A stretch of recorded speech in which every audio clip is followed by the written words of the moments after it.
Bonsoir chers téléspectateurs, je suis heureuse de vous retrouver aujourd'hui encore pour parler des relations. La semaine dernière, nous parlions des pécheurs. Et oui, le pécheur est méchant en un sens parce il vous encourage à faire comme lui. Il vous encourage afin que vous soyez stoppés dans votre destinée. Mais ce ne sera pas le cas pour vous parce que vous êtes câblés sur la bonne chaîne et nous avons avec nous le bon invité, le pasteur Gélil Dorego, qui continuera son exposé de la semaine dernière en nous parlant cette semaine des moqueurs. Bonsoir pasteur Gélil. Bonsoir Karen. Bienvenue sur notre plateau. Merci et permettez-moi vraiment de vous remercier pour l'opportunité qui m'est donnée chaque fois de m'adresser à nos chers téléspectateurs, et je veux vraiment les remercier également pour leur attention. Vous n'étiez pas obligés d'être sur ce programme aujourd'hui et vous prenez de votre temps pour nous écouter et nous en sommes vraiment honorés et nous croyons que Dieu va vous faire du bien. Merci pasteur Gélil. De la part de nos téléspectateurs, alors le verset que nous avons pris, le verset de base que vous avez étudié pour nous parler de ces trois amis dangereux, de ces liaisons dangereuses à éviter pour prétendre au bonheur. Vous parliez des méchants, des pécheurs et des moqueurs. Vous parliez d'une gradation. Est-ce que vous pouvez nous refaire un petit récapitulatif pour qu'on atterrisse cette fois-ci sur les moqueurs? Oui, et bien entendu, montrer pourquoi c'est si important pour nous de nous intéresser aux relations que nous avons. Quelqu'un dira, mais qu'est-ce qu'un pasteur a à dire au sujet de mes fréquentations? Mais le but d'un pasteur, c'est simplement de vous proclamer la parole du Seigneur et nous voyons très clairement que Dieu, lui aussi, se soucie des fréquentations qui sont les vôtres. N'oubliez pas que l'Église est l'épouse de Christ. Quel est cet époux qui ne se soucierait pas du type de fréquentation que son épouse encourage, a autour d'elle? Et Jésus, effectivement, lui aussi se pose des questions au sujet de nos fréquentations. Et il dit très clairement que nous serons heureux si nous savons clairement déterminer les bonnes fréquentations, et en revanche que nous serons malheureux si nous avons les mauvaises fréquentations. Et quelles sont ces mauvaises fréquentations? Quelles sont ces liaisons dangereuses qui peuvent expliquer que vous soyez malheureux aujourd'hui?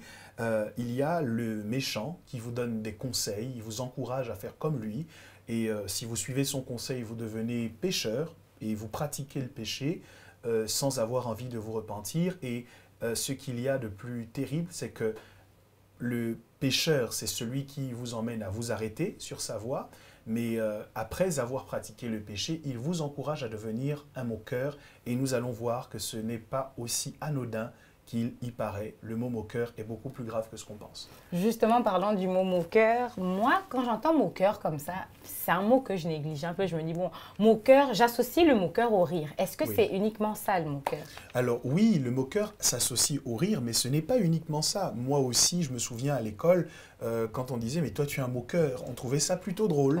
Et on considérait que le moqueur, c'est celui qui savait faire rire la galerie, qui savait amuser la galerie, qui avait toujours la bonne phrase pour faire rire tout le monde, pour détendre l'atmosphère, et on trouvait ça plutôt positif. Et j'ai commencé à être intrigué lorsqu'en lisant la Bible, et vous l'avez certainement fait comme moi, j'ai découvert que, par exemple, les moqueurs n'hériteront pas du royaume des cieux. En fait, je me suis rendu compte que Dieu était intransigeant avec les moqueurs. Et je me suis dit, c'est bizarre. Voilà quelque chose, une expression qui est, somme toute, assez banale dans le langage courant, mais qui est très très décriée par la Bible, très décriée par Dieu, et la Bible dit que les moqueurs seront jetés dans les temps de feu, et là ça nous emmène à nous poser des questions, à nous remettre en cause, parce que si finalement je suis traité par mon entourage de moqueur, et que le mot moqueur est un mot qui indique que ceux-là seront jetés dans les temps de feu, je dois me poser des questions sur mon éternité, sur mon futur, et commencer à faire les efforts qu'il faut pour m'améliorer. Alors, c'est en posant cette question que j'étudie un petit peu plus amplement ce que la Bible implique quand elle parle de moqueur, et je me suis rendu compte que c'est beaucoup plus vaste que simplement le fait de détendre l'atmosphère. En fait, au sens de Dieu, le moqueur, c'est une personne qui a un esprit de profanation. Ça veut dire que c'est quelqu'un qui se moque des choses sacrées, c'est quelqu'un qui se moque de Dieu, et c'est quelqu'un qui se moque des hommes. Des hommes, mais aussi des hommes que Dieu a établis dans des postes à responsabilité.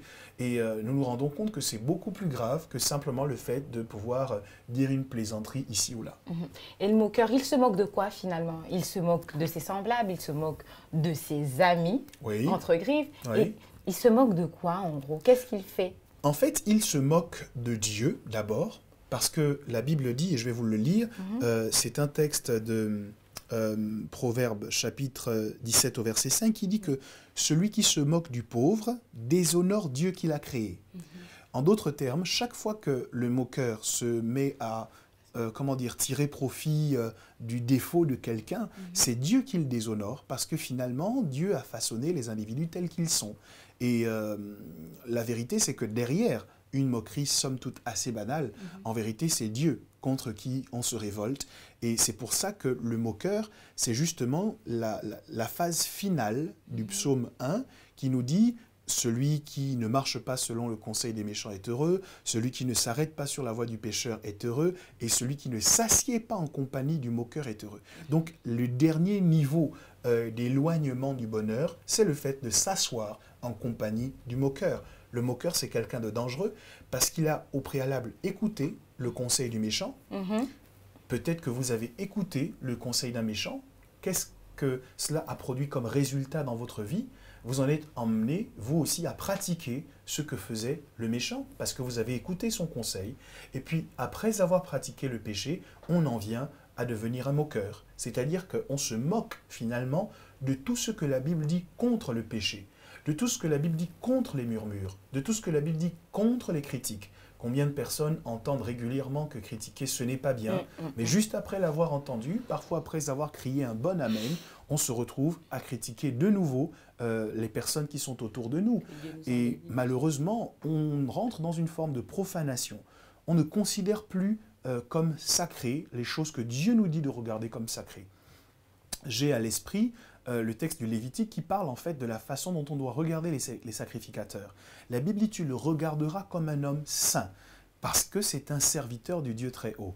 Mais aujourd'hui, est-ce qu'on peut penser un seul instant que les gens qui parlent régulièrement sur les réseaux sociaux de certains serviteurs de Dieu ont bien lu ce texte? Parce que aujourd'hui, chaque fois qu'on parle d'un pasteur, automatiquement les gens se disent ce doit être un voleur, ce doit être un escroc, ce doit être ceci, cela. On n'a plus la déférence, le respect profond que l'on devrait avoir pour ces hommes et ces femmes qui ont été sacrifiés par Dieu pour être donnés à l'Église. Et c'est très très grave parce qu'à ce moment, on est rentré dans une dimension de profanation. Mais j'ai une chose à vous dire. Si vous profanez ce que Dieu considère comme sacré, comment vous pourrez recevoir de ce Dieu-là quelque chose de positif lorsque vous serez dans le besoin? Imaginons par exemple que pour que vous recouvriez la santé, Dieu a choisi un homme qui va prier pour vous. Mais si vous passez votre temps à vous moquer de cet homme-là, le jour où il viendra pour prier pour vous, vous ne pourrez rien recevoir de lui parce que vous avez profané son onction, vous avez profané son ministère en murmurant contre lui, en vous moquant régulièrement de lui. C'est pourquoi la Bible dit que le moqueur a une destinée aussi tragique dans l'éternité. Il n'héritera pas le royaume des cieux parce qu'en fait, ce n'est pas simplement un moqueur, mais c'est plutôt quelqu'un qui a un esprit de profanation et ça, c'est terrible. Et vous parliez de désacralisation du ministère, parfois des autorités dans l'Église. Est-ce que, alors si le moqueur, c'est celui-là qui désacralise l'autorité dans l'Église, le moqueur, ce n'est pas quelqu'un d'athée seulement, ou est-ce qu'on en retrouve dans l'Église? Alors, il y a la dimension de l'athéisme, parce que l'athéisme aussi, c'est de dire « je fais comme si Dieu n'existe pas ». Pour moi, Dieu n'existe pas. Celui qui se moque de Dieu transmet l'idée selon laquelle, de toute façon, Dieu ne pourra rien lui faire. De toute façon, Dieu ne peut pas me frapper parce que, de toute façon, Dieu n'existe pas. Je peux continuer de pécher, encourager les gens à pécher, je peux insulter ceux qui servent Dieu, insulter tout ce que Dieu considère comme sacré. Il n'y aura aucune incidence parce que, pour moi, Dieu n'existe pas. Il y a donc une forme d'incrédulité dans le fait de se moquer parce que honnêtement, si vous et moi nous réalisons que Dieu existe, si nous réalisons que c'est lui qui a créé les cieux et la terre, nous réalisons qu'il a tout pouvoir, est-ce que nous n'agirons pas avec respect chaque fois qu'il s'agira de toucher à quelque chose qui le concerne? Le fait de se moquer de son service, de se moquer de son Église, de se moquer de ses serviteurs est une démonstration que nous ne croyons pas en son existence et là, nous sommes en difficulté. Lorsque vous parliez des pécheurs, vous disiez, bon, si vous marchez avec un pécheur, à un moment donné, il faut lui dire, bon, j'ai constaté que tu pratiques telle ou telle action, il serait bien, il serait bon que tu changes de façon de faire. Est-ce qu'on peut procéder comme ça avec le moqueur? Est-ce qu'il écoute ce que les gens lui disent? J'aurais bien aimé, mais il est dans une situation terrible parce que Proverbe chapitre 9 au verset 7 et Proverbe 15 au verset 2 nous disent que le moqueur n'écoute pas le sage. En fait, il y a un texte vraiment très très grave que je vais vous lire. Je vais vous lire Proverbe 9, 6 à 7. La Bible dit « Celui qui reprend le moqueur s'attire le dédain. Et celui qui corrige le méchant reçoit un outrage. » Ça veut dire que lorsque vous voulez reprendre le moqueur et lui dire « Ce que tu fais n'est pas bien », le résultat, même s'il vous dit Ah ok, je comprends, merci de m'avoir parlé, ça me fait du bien. Lorsque vous aurez tourné le dos, il vous regardera avec mépris. Mais en fait, celui-ci se prend pour qui? Celle-là se prend pour qui? Elle croit que je vais écouter son conseil? Elle croit que je vais écouter sa recommandation? Il est dans une dimension tellement approfondie dans le mal qu'il ne se rend même pas compte lorsque vous voulez l'aider pour le faire sortir du trou dans lequel il s'est englué. Il est dans une situation telle qu'il ne reconnaît même pas que vous voulez son bien et que vous êtes là pour l'aider. Donc, malheureusement, la seule chose qu'on peut faire pour le moqueur, c'est prier que Dieu lui fasse grâce. Parce que même le conseiller, même essayer de le reprendre, en fait, c'est s'attirer des problèmes. Et le moqueur, est-ce qu'il n'est pas comme ça parce qu'il est en quelque sorte le plafond de toutes les autres catégories? C'est comme si on a regroupé les deux catégories citées précédemment, le méchant Oui. et le pécheur dans le moqueur au final. Oui, en fait, il a été emmené à écouter le conseil des méchants. Il est devenu lui-même méchant puisqu'il a pratiqué le péché. Et lorsque l'on pratique ces choses de façon récurrente, elles deviennent comme une nature à l'intérieur de nous. Pour vous expliquer les choses de façon pratique, concrète, si vous avez régulièrement fait quelque chose sans jamais que Dieu ne vous ait frappé par rapport à cela, vous allez en arriver à banaliser Dieu, à mépriser Dieu, à dire de toute façon rien ne m'arrivera. C'est un peu ce qui s'est passé avec Samson, lorsque plusieurs fois il était avec une femme étrangère qui lui demandait le secret de sa force. Samson, au fur et à mesure, donnait de fausses réponses, jusqu'à un jour où il a donné la vraie réponse. Lorsque les Philistins sont arrivés, il a dit « Je m'en tirerai cette fois-ci comme les autres fois ». Sauf que cette fois-ci, les Philistins connaissaient son secret et malheureusement, il a été fait prisonnier et on l'a rendu aveugle, on a percé ses yeux. Et donc, il y a des gens qui se disent « Je m'en tirerai comme les autres fois ». Ça, c'est une déclaration d'un moqueur. Je me moque de la parole de Dieu. Je me moque de la prédication. Je me moque de ce que disent les pasteurs. Je me moque de ce que j'ai lu dans les Écritures parce que de toute façon, rien ne m'arrivera. Nous sommes en train de parler de relations, mais nous parlons aussi aux personnes qui sont concernées par cela. Et donc, je vais dire deux choses. Si vous êtes un moqueur, que Dieu ait pitié de vous. Si vous êtes un moqueur, je prie pour que vous réalisiez que être dans un esprit de désacralisation, de profanation, ça ne vous aidera pas à expérimenter de meilleures choses de la part du Seigneur. Repentez-vous et changez. Et si dans votre environnement direct, dans votre entourage, vous avez des gens qui sont reconnus selon la description que nous avons donnée comme des moqueurs, il est temps de faire le ménage. Parce que vous ne pouvez pas rester à côté de quelqu'un qui désacralise sans cesse à vos oreilles des gens qui sont utilisés par Dieu, la maison de Dieu, le service de Dieu, et agir de sorte que ça ne vous affecte jamais.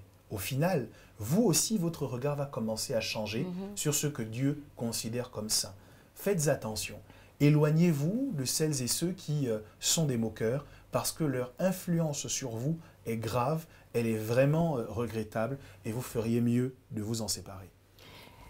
Il y en a dans la vie, comme moi par exemple, j'ai peut-être été emmenée à être avec ce genre de personnes en me disant mais bon, ça va, c'est certes un moqueur, mais bon, il est gentil. Même si une dame que je connais, une servante de Dieu m'a dit la gentillesse n'est pas un fruit de l'esprit, donc ça ne sert à rien d'être avec quelqu'un juste parce qu'il est gentil.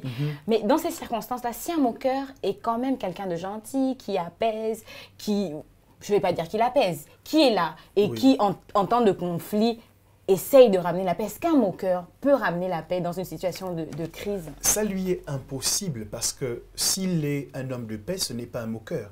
L'une des définitions que la Bible donne des attitudes et du comportement du moqueur, c'est que le moqueur attise les conflits, justement. On a Proverbe 14 au verset 9 qui dit que les moqueurs, ce sont des railleurs. Alors ils se moquent du péché. Proverbe 29 au verset 8 nous dit qu'ils attisent les querelles. Quand vous êtes en dispute avec quelqu'un, le moqueur, c'est celui-là qui va venir jeter de l'huile sur le feu. Ah, mais si c'était moi à qui on avait fait ça, je ne me laisserais pas faire. Ah oui, non, mais il ne faut pas laisser passer ça. Il faut te comporter comme ceci, comme cela. Parfois, les couples qui sont en difficulté ont dans leurs entourages des conseillers qui sont en fait des moqueurs. Ah oui, non, tu laisses ton mari te parler ainsi, tu laisses ta femme te traiter ainsi, si seulement c'était moi. Quand vous creusez un peu, vous vous rendez compte que chez eux, c'est totalement différent. Parfois, ils supportent même plus que ceux qu'ils vous encouragent à refuser. Et si vous suivez leurs conseils, malheureusement, vous pouvez perdre votre mariage comme ça et ils vont continuer à se moquer de vous puisque de toute façon, leur nature, c'est que ce sont des moqueurs. Et donc, non, un moqueur ne produit pas la paix. Au contraire, un moqueur, c'est quelqu'un qui va tout faire pour que un petit problème en devienne un plus gros et l'amplifie et va prendre ce problème pour aller le diffuser dans toute la ville pour que tout le monde soit au courant. C'est vraiment une plaie, le moqueur. Le moqueur, c'est vraiment quelqu'un, c'est comme de l'essence à côté d'une flamme. Il fait en sorte que des problèmes prennent des proportions importantes. Oui. Et c'est peut-être pour ça que Dieu est si intransigeant envers le moqueur. Pourquoi? Parce que pour les autres, on n'a pas eu cette fermeté, parce que la Bible dit que les moqueurs n'hériteront pas du royaume des cieux. Oui. Est-ce que vous avez un élément de réponse pour expliquer cela? Alors, moi je crois que le moqueur, c'est celui qui est en même temps méchant et en même temps quelqu'un qui pratique le péché. En fait, son comportement et la finalité du moqueur, c'est une finalité à laquelle s'expose aussi le pécheur, s'expose aussi le méchant. Sauf que le moqueur arrive dans une dimension où on ne peut même plus lui parler. Oui. On ne peut même pas lui faire de remarques, on ne peut même pas le dissuader d'un certain type de comportement. Et d'ailleurs, l'une des descriptions rabbiniques du moqueur, c'est simplement ceux qui s'assemblent sans avoir pour sujet de conversation la Torah. Les Juifs pensaient que lorsqu'on se réunit et qu'on n'a pas la parole de Dieu pour sujet de conversation, en fait, on est des moqueurs. Pourquoi? Parce qu'en règle générale, à ce moment, notre sujet de conversation, ce sera de parler des autres. Oui. Oui, mais est-ce que tu as vu ce qu'il a fait? Est-ce que tu as vu ce qu'il a dit? L'apôtre Paul va renchérir en disant ce que j'ai contre vous, et là il parle des rassemblements, c'est que vous vous rassemblez non pas pour devenir meilleur, mais pour devenir pire. Alors, pour vous qui nous entendez aujourd'hui, il faut que vous vous posiez la question, dans tous les rassemblements dans lesquels vous êtes impliqués, est-ce qu'au sortir de ces rassemblements, vous êtes devenu meilleur? Est-ce que, après avoir tenu ce discours, cette conversation avec telle personne, est-ce que vous en êtes ressorti avec un cœur rempli d'amour, rempli d'affection, ou alors, au contraire, vous êtes sorti de là aigri, complètement amer, avec la volonté d'en découdre avec les personnes dont vous avez parlé? La Torah, la loi de Dieu, le commandement de Dieu, la parole du Seigneur devrait être le socle de tous nos rassemblements, de tous nos sujets de conversation. L'apôtre Paul nous encourage, lorsque nous sommes ensemble, à focaliser notre attention sur l'exhortation, la méditation, sur un cantique, un hymne spirituel. De cette manière, nous nous édifions, nous nous construisons. En d'autres termes, lorsque ce sont les défauts des autres qui sont au centre de nos conversations, ce que nous faisons, c'est que nous nous détruisons mutuellement. Alors, pour conclure, on peut dire qu'il faut se rassembler, oui, il faut avoir des amis, pas pour devenir pire, mais plutôt pour s'améliorer, pour devenir meilleur. Nous sommes arrivés au terme de notre série Liaison dangereuse. S'il fallait clore cette série, parce qu'il faut la clore, quel est le message de fin? Je dirais à toutes les personnes qui nous suivent que vous avez le pouvoir entre vos mains d'améliorer votre qualité de vie, de rendre votre vie meilleure. Et ce pouvoir passe par la sélection la plus intransigeante possible avec les personnes que vous fréquentez. Quelqu'un a dit, et je le partage, il vaut mieux être seul que mal accompagné. Parfois, vous aurez beaucoup d'amis, mais la Bible dit aussi que celui qui a beaucoup d'amis les a pour son malheur. Alors pour vous qui nous avez entendus tout au long de ces émissions, je veux que vous preniez la décision de faire le ménage dans vos relations. Je vous garantis que quelque chose va changer à partir du moment où vous aurez mis de la distance entre vous et les gens méchants, que vous aurez cessé de vous arrêter sur la voie des pécheurs et surtout que vous ne vous serez pas assis en compagnie des moqueurs. Je vais vous laisser parce que vous avez certainement un cœur très large et que vous dites certainement « oui, mais Dieu va faire grâce, je vais continuer à rester avec eux et les choses vont bien se produire ». Laissez-moi vous laisser avec cette déclaration que Dieu a faite. C'est un conseil qu'il nous donne dans Proverbe 22 au verset 10. Il dit « Chasse le moqueur et la querelle prendra fin, les disputes et les outrages cesseront. » Chasse le moqueur. Nous ne sommes pas plus spirituels que Dieu. Il s'est trouvé au ciel un moqueur. C'était Lucifer. Lucifer s'est dit « Oh, je vais hisser mon trône au-dessus de celui de Dieu. » Lucifer a réussi à fomenter une révolte au ciel. Dieu ne s'est pas dit « On va lui laisser le temps de se repentir, on va faire la cure d'âme, on va faire la relation d'aide avec Lucifer et finalement il va changer. » Non, tout de suite, Michael a mené une expédition et Lucifer a été chassé du ciel. Vous n'êtes pas plus spirituel que Dieu. Si Dieu a chassé le moqueur qu'il y avait au ciel, vous aussi vous devez chasser le moqueur qui est juste à côté de vous. La Bible vous fait une promesse. Lorsque vous l'aurez chassé, les disputes et les outrages cesseront, la querelle prendra fin. Vous avez mieux à faire que de rester dans les querelles, les outrages et les disputes. Vous avez mieux à faire que de vous soucier d'éteindre les feux qui ont été allumés par le diable autour de vous à travers les railleries, à travers les esprits de profanation, à travers la désacralisation. Revenons à la parole de Dieu et nous verrons que le Dieu qui a parlé, c'est aussi le Dieu qui agit. Amen. Et maintenant s'achève notre émission. Ici, on en parlait. Je crois qu'au terme de ces 3 émissions qui ont parlé des liaisons dangereuses, vous avez les clés en main pour ouvrir le placard de vos relations, prendre tous les détergents qu'il faut, passer en revue toutes vos relations et balayer. Faites le nettoyage parce qu'il est encore temps d'accéder au bonheur et tout dépend de vous. Faites le ménage et tout ira bien pour vous. Notre émission s'achève maintenant, mais comme je le disais déjà la semaine dernière, vous pouvez aussi, vous qui nous regardez, nous écrire afin que nous abordions les sujets qui vous tiennent à cœur, que vous voulez voir le pasteur Gélil traiter. N'hésitez plus, écrivez-nous et peut-être la semaine prochaine, on traitera le sujet que vous nous avez envoyé.